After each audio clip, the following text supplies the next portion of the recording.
Guys, do you know that sometimes when you're under warfare, it's harder to hear God?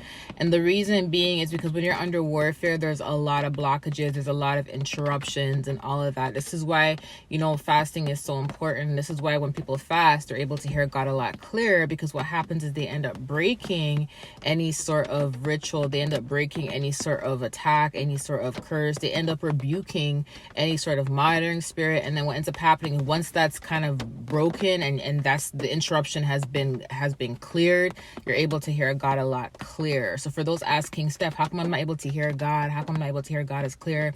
But you have the gift to hear. Or how come I'm not hearing God like I used to? That can also be warfare. There can be warfare that's kind of like blocking you from kind of hearing God, okay? Because that happens sometimes where, it can be loud, okay? Spiritual warfare can be loud, okay? And you're like, I can hear the warfare louder than I can hear God.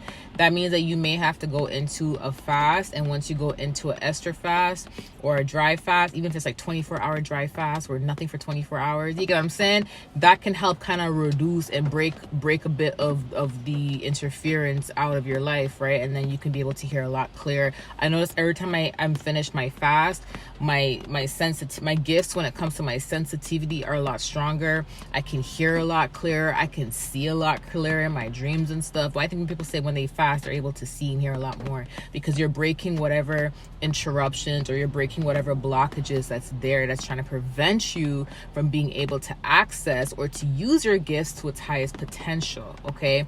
So that's one example, or one advice I want to give you guys. Another thing relating to fasting, if your kids are also going through a little bit of the warfare as well, your kids can also fast with you. It may not be the same type of fast that you do, like a water fast or a dry fast, but it can simply be, okay, you know what, if I'm going to do a 5-day water fast, my kids are not going to have any sweets for a week or any cheese for a week, or I may cut out meat for the week for my kids. You get what I'm saying? So kids can still go into fasting too. You just have to cut out something that, that they consume on a daily basis. Basically, you got to cut that out for the same time frame that you're fasting. Okay, if you're doing a 3-day water fast, then maybe for 3 days, no sugar for the kids. For 3 days, just vegetables and fruits and oatmeal and healthy stuff. You get what I'm saying? So your kids can also fast too, and you can fast on behalf of your kids, but you can also kind of include them as well, right? And also teach your kids how to do warfare prayers. I'm going to be talking to my daughter and my son